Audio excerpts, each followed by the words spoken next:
Best McNugget sauce, Paul Mullin? Ketchup.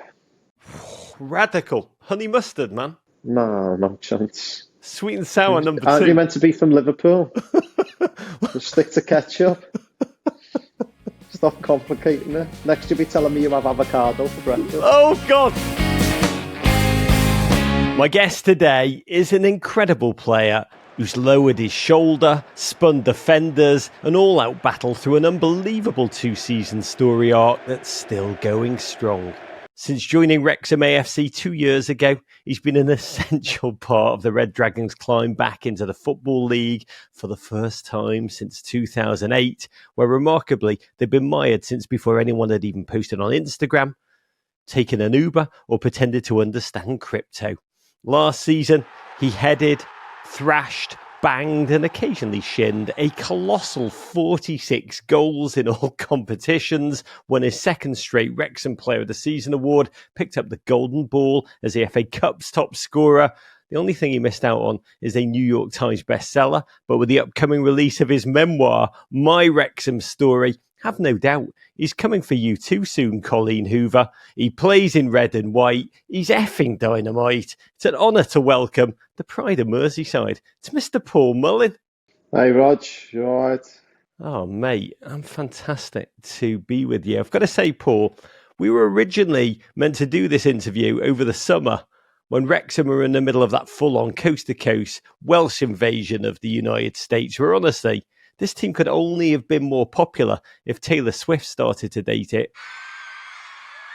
In your first pre-season match, you played in front of a sold-out crowd of 51,000 fans in North Carolina against Chelsea. For you, has this kind of response just started to feel normal? Or did that experience feel like another moment of revelation, like, holy crap, fourth-tier Wrexham are a bona fide worldwide phenomenon? Oh, it was incredible, but it was probably the day before when we got to, well, a couple of days before when we first got to North Carolina. Obviously with Rob and Ryan telling me how big it had been received in America, and I didn't know obviously how well known it was there, but they were telling me that it was really well known. And I think that first day I got to North Carolina, I was walking around Chapel Hill and people were shouting out of the car to me. I thought, oh, maybe they could be right here. And then, as I say, that night it was quite surreal. You've got Raheem Sterling, who plays for England, Endo Fernandez, who's just won the World Cup, and the biggest cheer of the night was when they announced my name. It was sort of a pinch me moment, but it's something now that we've just sort of get on with it. I find it quite funny. I'm like, I sometimes can't believe it, but it's also a testament to how well we've been received with the documentary and how well the owners have put that together. But also as well, when we have had the American audience watching us live on the telly, I've seen to do really well and managed to score a lot of goals. So obviously in itself, that brings a lot of attention also. God, it is amazing, because I spoke to someone at Chelsea right after the game and they're like, God, 45% of those 51,000, they were wearing red Wrexham shirts. So we won the Champions League. And it's like no one cares about us. But it is unbelievable. I said to them, just wait. They've only been doing this for 2 years. Just wait until like 10 years' time and you'll see what the percentages are. But how do you explain this to yourself? What is it about Wrexham, about this story, that has made them, that has made you so globally beloved? I think it's just being genuine, being ourselves. I think the world's a place now where people aren't often themselves. It's a very politically correct world we live in these days, but the way the documentary is and the way the owners are, they're just real genuine people, and so we as cast and actors in it, should we say, even though it's not acting, it's real life, and they've captured every single bit of it perfectly. And I think that's what really resonates with people, is that we're exactly like them. And although our job's playing football, we are just like everybody else. And that is probably why the whole world is now so into it, because they realise that we are the exact same as them. There's no airs and graces and there's no difference between us. God, I love that you're trying to make me feel that there's no difference between me and like the great Ollie Palmer. But the reason that we're sitting down with you today and not in the summer is because we've got to acknowledge it, that absolutely terrifying moment that happened when Wrexham faced Manchester United. Third match of what should have been another feel-good night in front of a supportive San Diego crowd. 11th minute, you collided with the young Manchester United keeper Nathan Bishop. And for several long minutes, 34,000 people held their breath and waited. They waited for you to stand up. And in a gut-wrenching first-person account for The Athletic, you wrote about it. You said, I was trying to breathe in, but nothing was happening. And you accepted in that moment that it could be it for me. That's how I felt. When I read that, Paul, I was like, oh my God, what was going through your mind during those excruciating moments on the pitch? Oh, it was quite mad. I think first off, when the impact happens, I instantly just thought I was winded, nothing more. So I just tried to breathe in. And usually when you're winded, it hurts, but you can breathe in. And then obviously I couldn't. And it carried on, and it felt like a while. I just could not breathe in. I was trying. And in the end, I sort of just accepted the fact that I couldn't breathe and relaxed with it. And I think in a way that sort of helped me in the end, but that wasn't what I was thinking at the time. It was like, I'm not even going to try because what's the point? I can't do it. But it was the panic on like Elliot Lee's face, who stood above me looking down at me, and he's like, his lips have turned blue, are you up, and stuff like that to the physio. And I was like, oh, I must be in trouble here then. But it's one of those things, obviously, looking back now, it's quite stupid to probably say that. We had all sorts of medical professionals there, nothing was ever going to happen. But just in that one moment, maybe for 20 seconds or so, I thought, maybe that is it. It was quite surreal.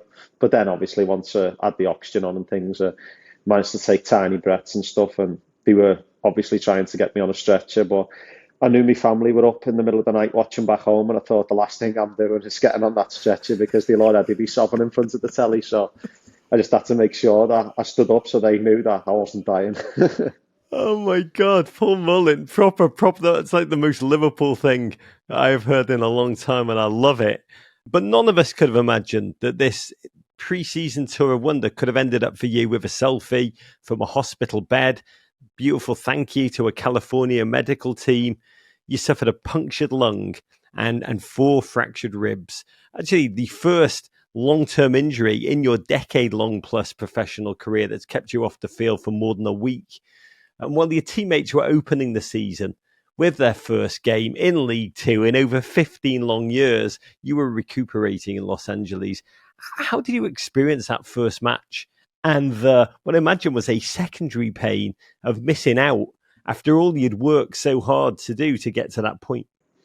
Yeah, obviously it was really disappointing, especially working for 2 years straight and all the pressure for that moment, really, to walk back out with leading the team back into the Football League. It was something I'd looked forward to ever since we'd achieved it, and that had been the aim for 2 years. And it was tough, but I suppose you could have holidays in worse places, and that was what it ended up for me in the end. It was a holiday. I got up really early with my 2 best friends who were with me, and we set it up on the telly, on the couch, and was cheering the boys on from there. But it was tough to watch. It was obviously devastating, but as I say, a lot worse things happen in the world, and I was in the middle of LA watching my mates play in my team on the telly at 7 in the morning. It could have been a lot worse with my 2 best mates. So I suppose I can't moan too much. It's injuries are a part of football, and although it was really disappointing and things, you've got to try and see the positives in the situation. And I got to spend 2 weeks with my 2 best mates out in LA, which I would have never ever done in a million years because it's just out at that stage in my life anymore. Mates you grew up with from Liverpool?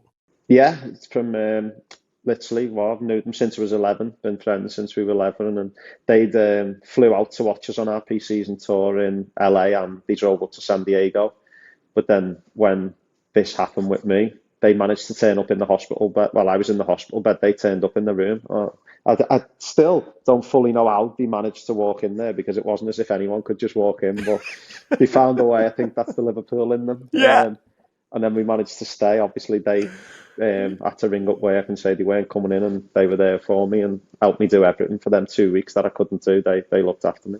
Can I just say, if you went back in time, went to 11-year-old Paul Mullin with those 2 lads, you're like, don't worry, within 20 years, we're going to be hanging out for a couple of weeks in LA together, and we're going to have the time, a time we'll remember forever. You would just genuinely, you would never have believed it, right?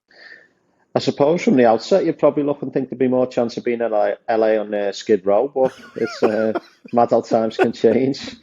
No, it's obviously it was probably we looked like we could have went to LA as a holiday at some point in life. We just didn't think it would be coming to watch me on a pre-season tour, and we didn't think that an injury would be the cause of it. We thought it would be for fun more than anything, but It turned out a nice break in the end. Obviously, I needed it to recuperate, and having those two there really helped me with that. And obviously, thanks to Marriott for helping sort me out with a place to stay and things like that. It was perfect. And when I did come back, it meant I only had a couple of weeks, and I was able to get straight back to it. God bless you, Marriott. Always be selling. And spoiler alert, after weeks of rehab, of non-contract drills, of wearing protective padding around your ribs, you made your first appearance of the season, September 9th, coming off the bench during a 2-1 win over Doncaster Rovers. Finally, Paul Mullin back on the field, able to feel really overwhelming love from the home supporters. And you said at the moment that the noise that greeted you will live with me forever. Paul, when you gave the crowd those post-match fist pumps that have become your trademark signature, did it feel that you were doing something for them or for yourself in that moment? Well, obviously, it's something we sort of stumbled across. It was a couple of years ago. I managed to score a last-minute goal, and just celebrating at the end of the game, it sort of came out. And ever since then, I think the next game I didn't do it when we won, and I had so many people asking me to carry on doing it, and it's sort of become a signature thing now. Like every time we win a game, and I can genuinely say, while I was in LA, I was sat there thinking, I can't wait to come back and do that. But not because it's I get anything from it. It's because we've won a game, and it's something that I'd work for to do that, and then the fans get to enjoy it. And I think it's something to look forward to at the end of the game. Like that, if we win, that's going to happen. And that day, obviously, the lads have done unbelievably well, and I came on and we managed to win the game. And as you say about like me saying about the noise, it genuinely is still emotional now because I know the fans like me, but that day was something that can't describe. Like I don't often get taken back, especially while I'm playing football. It's something that it doesn't happen often, but that day I actually couldn't believe it. And players I played with on the other team said to me after the game, I thought the stadium was going to fall down. Like it was that loud, but it is genuinely a noise I'll never forget, and something I'm really proud of, to be honest, because obviously the 2 years I've been there, I've built up that much of a connection with the fans that to warrant that reception was something I was proud about, but also really thankful for. Those fist pumps on that day, did they feel different to the ones that had come before it because of the injury? No, but the whole day felt different. It was an excitement more than anything. I don't know, I've waited for that moment, to be honest, and ever since I got injured, I'd thought of that moment, and obviously coming back and trying to rush to be back as quick as I could and make myself right, and then having to take time, like it was just really tough. And then that day when I came on the pitch, I was actually playing the rest of the game, just thinking of that moment, like, wow, has that really just happened? Like, I've been to many Liverpool games all around the world, Champions League finals and all sorts. And although there was only, 10,000 fans in the stadium that day, I genuinely think that was the loudest noise I've ever experienced towards one player. I've been in the stadium when I'm cheering Steven Gerrard back onto a pitch after injury, and there wasn't an excitement like I felt that day. But maybe that was just because it was myself. I'd never experienced it before, and honestly, it was something I will never forget. You've since made 10 starts. How long did it take for you to feel like you were back to full strength? Probably 2 weeks ago, probably the eighth game. I think it was Sutton United at home on a Tuesday night. Was the first time I felt fit again, and then obviously after that game, I felt really sharp again. And it did take time for me to feel like myself.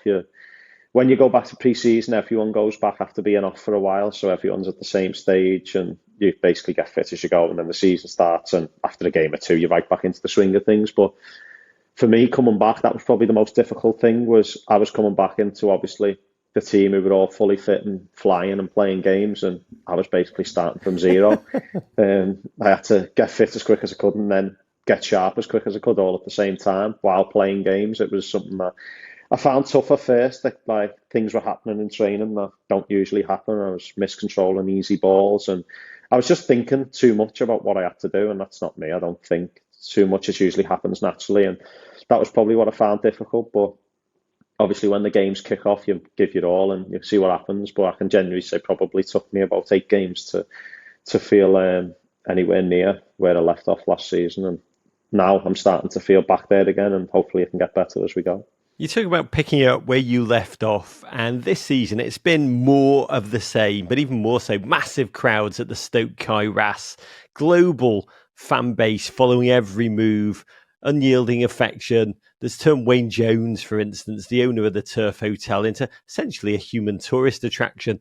This team, though, still has a job to do as it continues its climb up the football pyramid. And with all of the excitement, all of the noise, all of the, frankly, potential distractions, Paul, what's the trick to keeping your focus on the job at hand? Your job is football, and anything after that just comes with it. It's not you don't think of anything else but football, because without football, ultimately, none of it happens. So if we're not doing well on the pitch, the documentary doesn't do as well. Not that we think of that anyway, but it's just common sense now. From a not being in football moments, I can sit and think we don't do well, and the documentary doesn't do as well, and things like that. Like it's one of those things. I think for us as footballers, we grew up wanting to play football, so that's the thing we're most excited about, and the thing we want to do most. It's nothing to do with the documentary things. They're like fly on the wall documentary now, although it wasn't at first, you notice the cameras. Now we don't. It just happens, and it just becomes a part of life. But equally for me, everything that's changed also. Things I do in my life have changed, but my life hasn't changed. It'll always be, I'll be first, family first, and then football.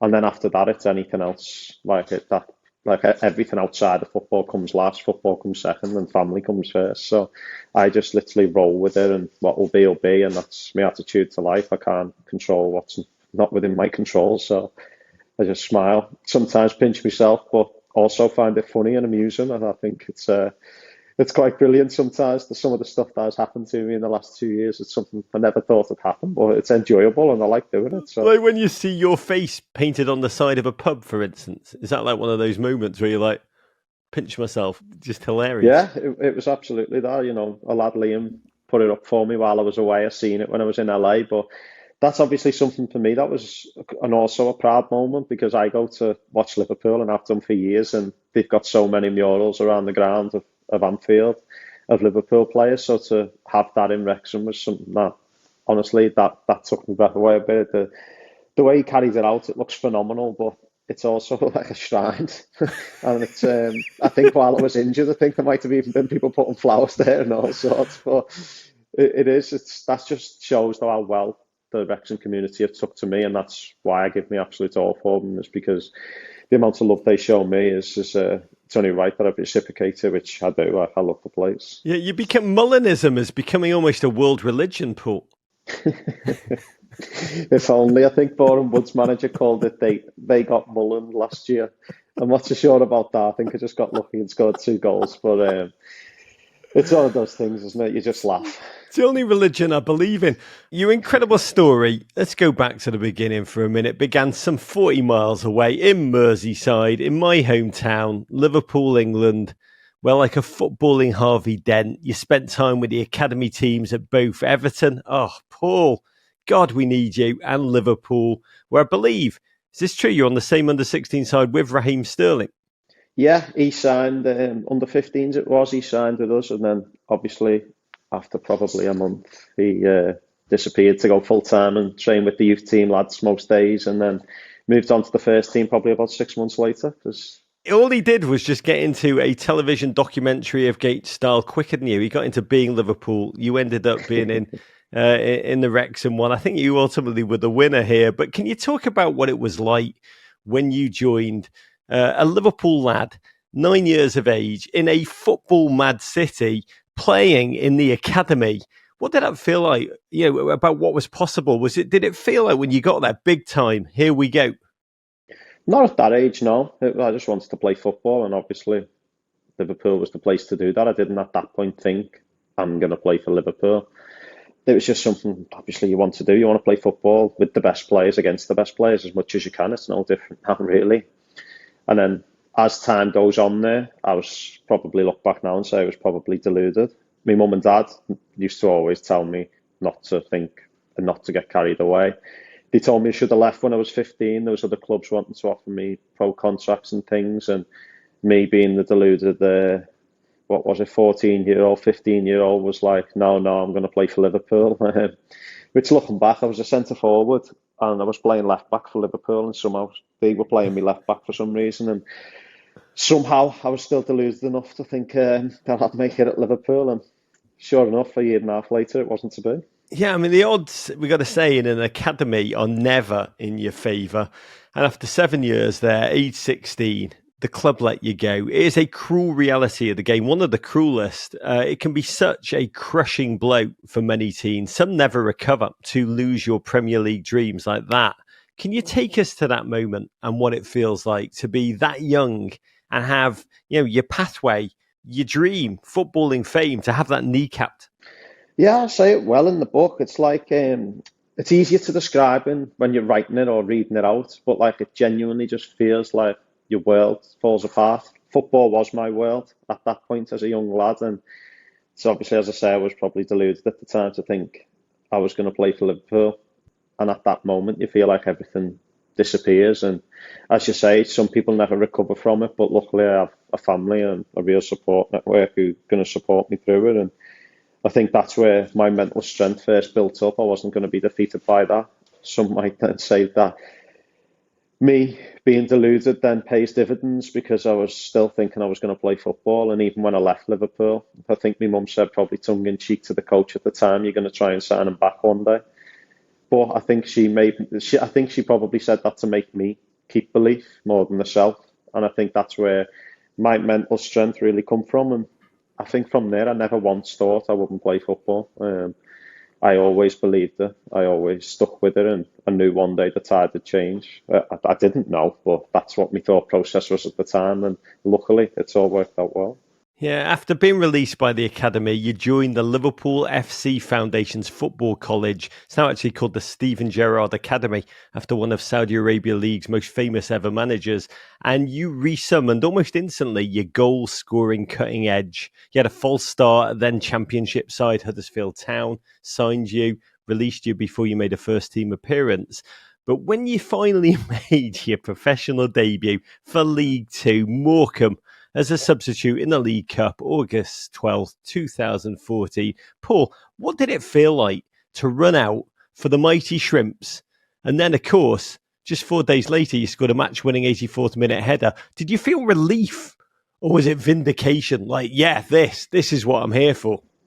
Yeah, more vindication, if anything. I think I always believed I could do that. I always believed I could play, and I think one thing, even looking back now at that age, I suppose I wanted to play every week. I didn't ever see why I couldn't play. Like I believed I could be the best player. I always wanted to play, and that moment was okay. This is the start, and now it weren't acceptance. It weren't anything other than this is just a start. Like you have to get better. You have to carry on. You have to make sure you get more and more appearances. And I think obviously it was a few days later. We played Cambridge away, funnily enough, and I managed to score 2 goals, and we won the game 2-1. And I think even that moment, it was genuinely just to have to keep going because still at that point, I still had belief that I could play for Liverpool. It might just be a different route. And as I say, I was probably quite deluded as a kid, but I think sometimes delusion is just confidence in a different form. You've been compared to Erling Haaland once or twice, actually a lot, and you're always quick to downplay that. I think you called it ridiculous in your own words. Who in real life, Paul, did you pattern your game on? Who did you want to be as a young player? No one. I didn't particularly want to be anybody. Obviously, I watched many different players and enjoyed watching them as I grew up. But I think the players who I enjoyed watching the most were probably Fernando Torres for Liverpool and obviously Steven Gerrard. But there was many players who I used to watch and take different things from. And you watch Luis Garcia and things like that. And my favourite was obviously Fernando Torres. I love going to watch him. He excited me. And maybe now, probably the way I play probably reflects the way he played at Liverpool. That wasn't something I ever thought of until I got older. But maybe watching him and taking things in has probably served me quite well, even though I didn't know I was doing it. What was it about? It's just like his flowing confidence. Yeah, it was just his directness. He was never shy. He literally used to get the ball and he'd try to score a goal whatever way possible. If it was a cross, he'd try to get on the end of it. If it was a pass and he had to chase after it, he was tenacious and got there first. And then he had the skill and the composure to beat defenders and find a way to score. And I think his personality of being quiet also reflects me as well.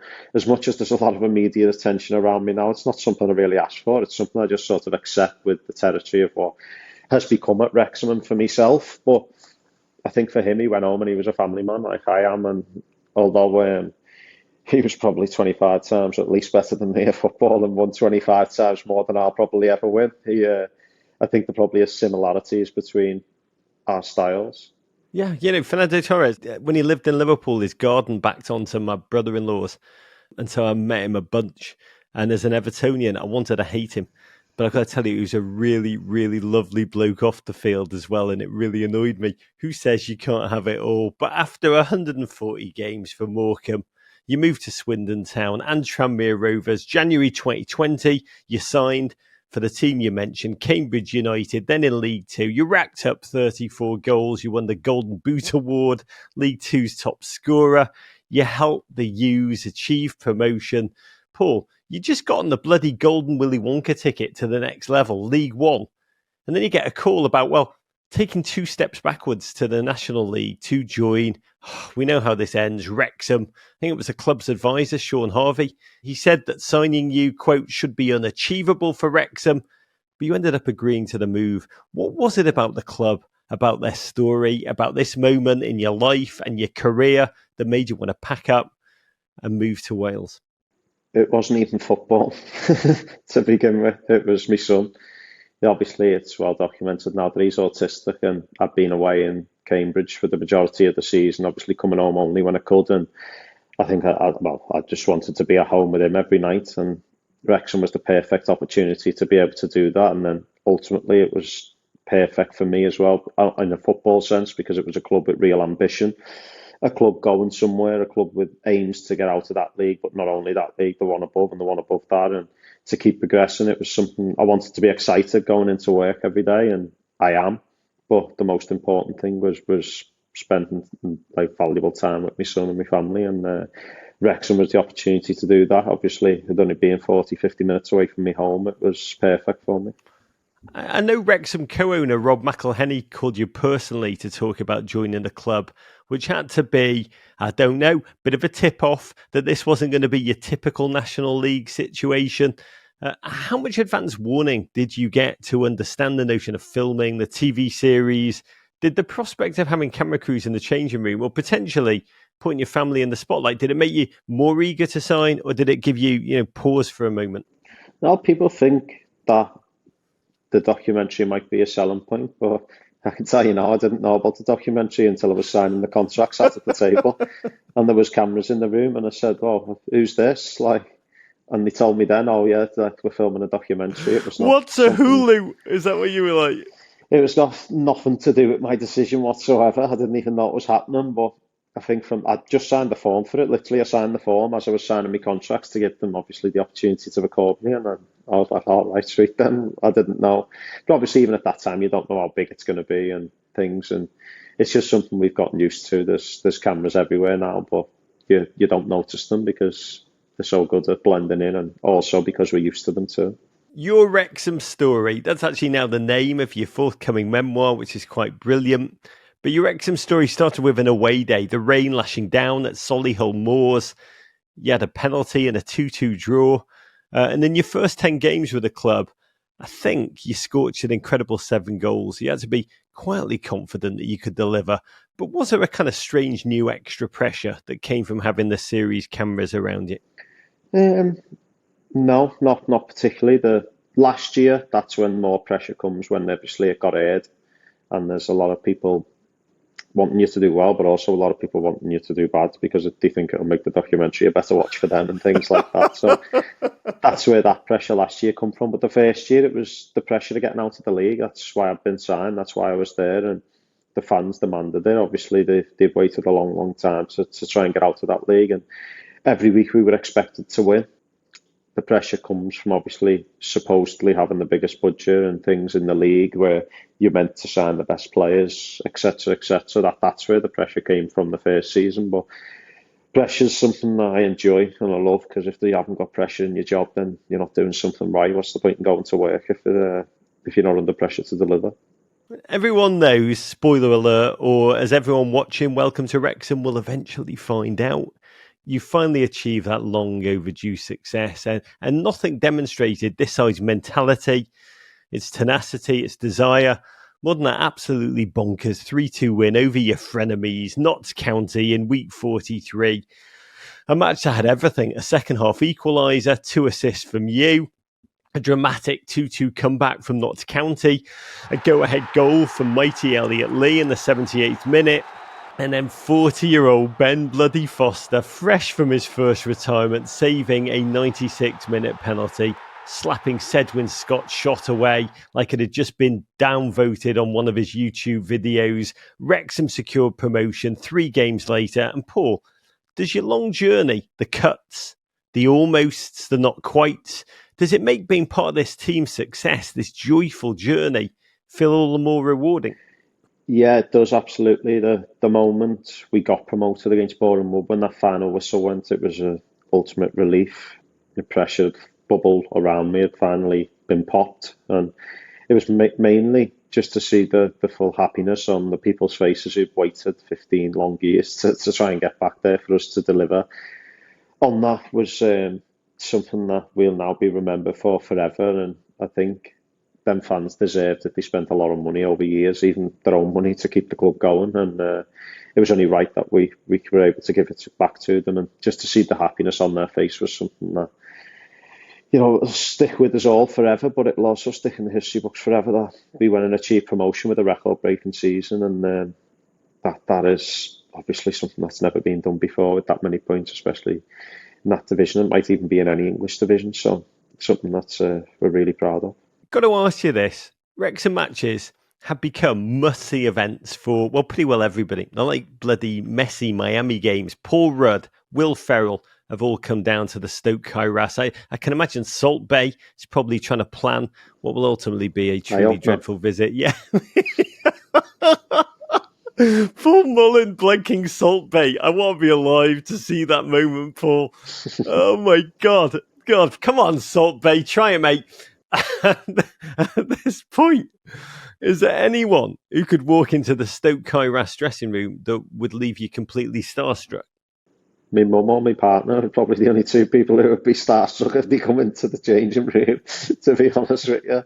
But no, there isn't, you know, anyone can turn up. But I'm not one of those people. I'm not overawed by celebrities or public status or anything, and everyone's just a human being. If you're a nice person, you're a nice person. If you're not, you're not. And that's just the way I roll. I think we've sort of become accustomed now to welcoming A-list celebrities to the stadium, but it's something that obviously brings some enjoyment, because you walk out sometimes, and as I say, Will Ferrell stood in the changing room, and it's sort of a like, what's going on moment, but it's also something that we've had to become accustomed to and smile and laugh about.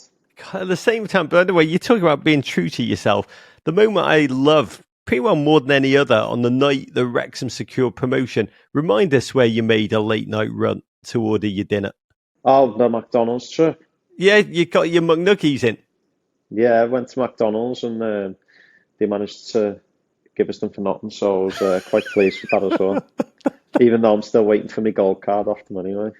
Stay true to yourself, Paul Mullin. That's it. Just at the end of the day, are you scoring goals to get promotion? Maybe. Are you scoring goals to star in the documentary? Possibly. Are you scoring goals to get free McNuggets? Hell yeah. Best McNugget sauce, Paul Mullin? Ketchup. Radical. Honey mustard, man. No chance. Sweet and sour, number 2. Aren't you meant to be from Liverpool? Just stick to ketchup. Stop complicating it. Next you'll be telling me you have avocado for breakfast. Oh, God, don't have, mate, Paul Mullin. Next time we do this interview, it'll be at the Huttons Cross Supper Bar. As we speak, Wrexham are just 5 points behind League Two leaders Stockport County. But the season is just 1/3 over. And you're one of the players who's been there before. You know what a unique challenge League Two can be. Can you describe to our listeners what is singular about this league? What does glory require? It's a competitive league. The team in first can get beaten by the team in 24th. The results are never a foregone conclusion. They literally can vary week to week, and you've got to be at your best every single week. Every game poses a different challenge. You might have sides who like to pass on a Saturday. On a Tuesday night, you'll have sides who don't really want to pass, and they want to kick it as far as they can from their own goal and make it a physical challenge. And it's something that obviously I've been and done before, but it's also not, because no two games are the same. It can equally change just as quick, no matter what happens on Saturday in the first half. Probably won't happen in the second half. It's just the way the league is. It's really tough. There's a lot of very, very good teams in the league this year, especially, and it's going to be really competitive. And we're obviously going to try our best at the very end to try to be successful in it. After Wrexham played Chelsea, that mad American pre-season, Rob McElhenney tweeted, "Hopefully Chelsea will see you again in 5 years or so," which I loved. As players, what do you tell yourselves about how far this team can actually go? One game at a time. It's very cliche, but Rob can say that in 5 years, because he's probably still going to be the owner in 5 years. Who knows if we're going to be here in 5 years? Football moves quick, and if we got the Premier League, there might not be as many of us left at the team by that point. You never know. Hopefully that's the case, but for us, it's all about doing as well as you can in each and every game to make sure, for one, you're selected for the next game, and then come the end of the season, after the 46 game round trip, if you've been the best team in 46 of them, and I'm pretty sure you'll be getting promoted, and then obviously you enjoy that momentarily like we did in the summer, and then when you come back, it's back to basics, back to work, and you've got to try and do it again and again. And as I say, it's one day at a time for us. I think I learned that more than ever when I got injured in San Diego, and I could have been planning the next week, but once that happens, the next 2 minutes, you don't know what you're going to do. So we're all playing at the end of the day with house money in life, Paul Mullin. But on a personal level, you've gotten closer to achieving another milestone, playing for the Welsh national team, which you're eligible for through your Welsh grandmother, I think. And in October, you were placed on the standby list for Wales games against Gibraltar and Croatia. That notion of representing Wales, that and what other achievements are still on your professional to-do list? I tend not to try to look to the future anymore and try to plan your future, because you can't. It's impossible to do so. But the only thing I can focus on is doing as well as I can, obviously, to try to achieve an achievable dream at the moment, which would be to represent Wales as you say, my nan's nation, where she was born and brought up, and it would be quite a proud moment for me to do that. It'd be something I'd absolutely love to do if given the opportunity. But the only thing I'm in control of is playing the next game I play in and doing as well as I can each and every single game to try to earn that call up. But in life, I try not to want too much. I try not to look too far in the future or plan the future, because ultimately I don't know what's around the corner. And I think I figured out in the past, looking towards the future can only disappoint you, because it's never going to go the way you've planned it. Goals, victories, and a McDonald's gold card. Get on it, Mackie D's. Paul, you've mentioned this already, and we do need to touch upon it. Some are Welcome to Wrexham's most beautiful scenes. I mean, there's so many, but just the scenes that are just empathy-filled are whenever you're at home with your family, spending time with your son, Albie, which you've said puts you in a zone where you can only think about him. And earlier this year, you talked with great beauty and openness about Albie's diagnosis with autism. You've since started to work with autism charity organisation, Your Space. What have you learned through your family's journey in the past year? And what do you want people to know and understand about autism? I've learnt mostly that you can't control the future. I can't predict the next 2 minutes with him. So it's stopped me thinking of that at each and every moment of every day, apart from when I'm on the football pitch. I'm probably thinking of Albie and ways to help him improve in life and progress further and stuff like that. But autism's such a varied thing that it's just, you can't really tell anybody else what to do. Every child's different. It's just show them the love and affection, that there's much love and affection as you can, and they'll learn at their own rate. Albie, my little boy, he'll learn at his own rate. He'll do what he wants to do when he wants to do it, and I'm all for that. I don't mind it. I'm going to support him with it. But for families who obviously find it really hard, because it is difficult, I hope that when the tough times do come, they can stick together and help each other out, because ultimately that'll help the children. I'm not an autism professor. I don't profess to know everything about autism. I only know my own son better than anybody else will in the world, and I can just speak from my experiences with him as what works for us. And we've got such a happy, loving child, and I think that's down to me and his mum. Just let him be him and try to ensure that he's happy constantly and help him out any way we can, and just fulfill his needs like most parents do, whether the child's autistic or not.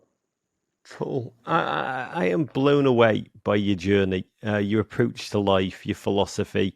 Everyone in Liverpool, where we're both from, everybody dreams of being a famous footballer, and you've made it.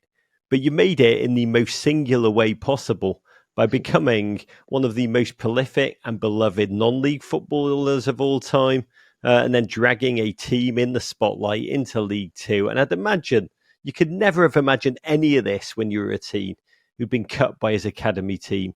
When the supporters who fill the Stoke Kairas and the ones who watch you every week on television go tell their future grandchildren, I saw Paul Mullin play, what do you hope they'll say about you? What do you hope they saw in you, Paul?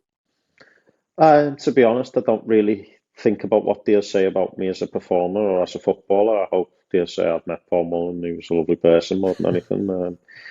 That's what's most important to me, is treating people with equal respect. And obviously, people outside won't know, but I hope Albie goes up to say I was a good dad. And that's all really that matters to me. I'll obviously go on the pitch, and history can write itself by me playing football. If I score the most goals in Wrexham history or the least goals in Wrexham history, won't be the be all and end all of my life. It'll obviously have a part in the history books one way or another, and obviously be pleasing for people. And hopefully people can see me in the light they see a lot of the ex-players, the ex-legends who've been there, who really achieved stuff with the club and took them to the next level. And I get told now about players, like, you're close to catching him, or you're close to catching him in goals and things like that. And maybe one day people will be speaking about me in that aspect, but I can't control what people say. Equally, I'll just be me, and I think I think the way I am as a person reflects Wrexham's fan base really well, and that they are exactly like me. And I think that's pretty evident, and everybody knows that. Paul Mullin, your team, supporters, making incredible memories together, sharing moments you'll never forget, we'll never forget through you at the old Stoke Kairas, at the Turf Pub, around the world. Wish you, your family, your club, your city, just all the finest for the rest of the season. Thanks, mate. Thanks a lot. Cheers, Rog. Appreciate it. Courage. If you're craving more Wrexham and want to follow them every week, watch this video next, all presented by the GFOPs and Stok Cold Brew Coffee.